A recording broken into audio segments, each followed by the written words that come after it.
This right here, while it looks like a 303 Enfield, it's actually the Enfield 2A. The Enfield 2A is the 7.62 by 51 millimeter, and as you can see, it looks pretty much like a SMLE Mark III. Actually, it's identical, although this one right here has an aluminum butt plate. Now, as you can tell, it has a squared off magazine because it's shooting the 7.62 by 51, which is roughly 308, but it's not. But we'll get into that in a minute. Everything else dimensionally basically the same. The only difference between the 2A and the 2A1 is the rear sight. Now, the rear sight on the 2A is incremented to 2,000 meters. Now, that's the same sight as the 303 British. And they had a slight problem there. They didn't make millions of them. I think they made like 50,000 of them with the 2,000 meter sight, and that was not really a very well calibrated sight.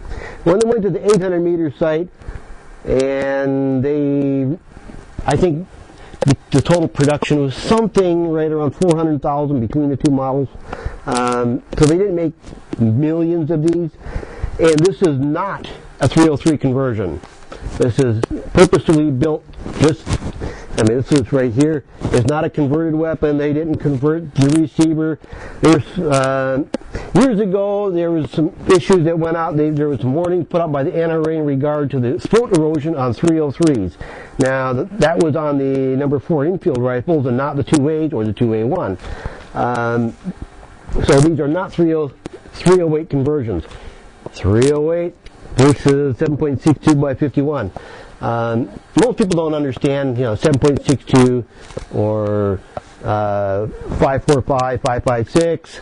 They don't understand that. So when you say 308, they basically know what you're talking about. Well, but this, while it's basically, you could take a 308 and stick it in here, it'll fire. The only problem is 308 and 7.62 by 51 are not the same. And the difference is basically the pressures involved. On the 308, the pressures are higher than they are on the 7.62 by 51. So in other words, to think of this as if it's military ammo, it's slightly less powerful than civilian ammo. Kind of opposite of what you would think.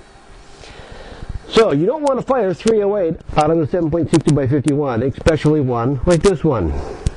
Now, these are fine weapons. Accuracy is right around 1 minute of angle, which is about 1 inch at 100 yards at 1,000, I wish. 1 inch at 100 yards. So it's fairly respectable, especially for the age. I mean, this is probably from the 60s.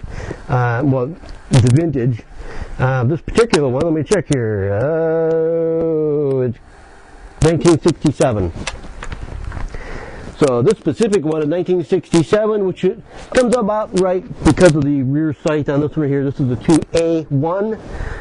So it's got the 800 meter sight. As you can see, all the dimensions and everything else are basically British. It's a fine pointing weapon. I do prefer a Springfield action to an Enfield action, only because on an Enfield, when you're pressing forward, you got to press forward that last little bit to cock the weapon. Now, to an American, it's a little bit different than what we're used to. We're used to cocking on the open rather than cocking on the close.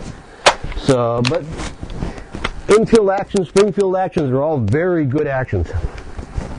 The trigger, it's a typical combat trigger. All this wood, well, this wood can absorb a lot of moisture, especially in moist climates. And if the wood is touching the barrel, it can affect accuracy. One little comment is the front sight. Some people think that the front sight is too low for 100 yards. So what they do is they buy a new replacement sight for that, and basically new old stock. They grind off the old sight and they drill a hole for a small pin, and they put the pin in there, and then they use that pin. They sand that down to the proper height for them.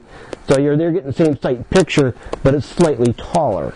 And by doing that at 100 yards, you're able to see a target a lot better.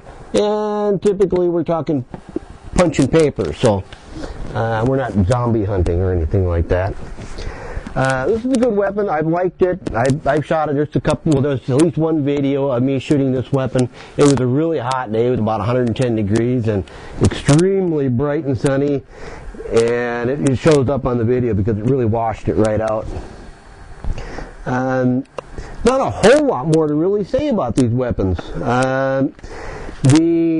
This rifle was the rifle to be used by the Indian Reserves, and they were going to convert to basically what happened is there was some border skirmishes, and they got their asses handed to them. And that's because they were using 303 rifles, and all the other ones that they were fighting against were using semi-automatics and machine guns and such. So the Indian government went ahead and decided it was time to upgrade. And when they decided to upgrade, to basically an FN FAL, and it's 308. Well, they were going to upgrade their ground forces with the 308, and they didn't want their reserves to be stuck with 303s. It's a supply issue deal.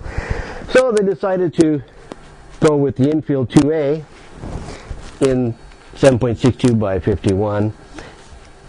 And by doing that, they would cure their supply issue problems. You don't want to have several different kinds of ammunition going to the front. It doesn't work very well. So that's why this was designed. This was never designed to be a frontline weapon, and had it been a frontline weapon, it probably wouldn't do too bad. In order to make sure that when you're going to shoot one of these, you have someone check it out to make sure it's not dangerous to fire. That's true with any old weapon, and also under no circumstances fire 308 ammo out of this. Remember, this is 7.62x51. It'll fit. 308 will fit in here. 308 should fire in here, but 308 is a lot more powerful, and this receiver may not handle that extra pressure. Now we're talking between 308 Winchester ammunition, I believe, is 62,000 psi versus 7.62x51, which I believe is 50,000 psi. So we're talking, a good substantial kick of 12,000 psi additional power. So it's not like you're throwing a couple extra grains in there. It's pretty significant. Also, this right here is the last bolt-action rifle ever designed and issued to an armed force. So if you purchase one of these, this right here is the last one ever issued to a military. And it deserves it because it's a fine weapon. It really is.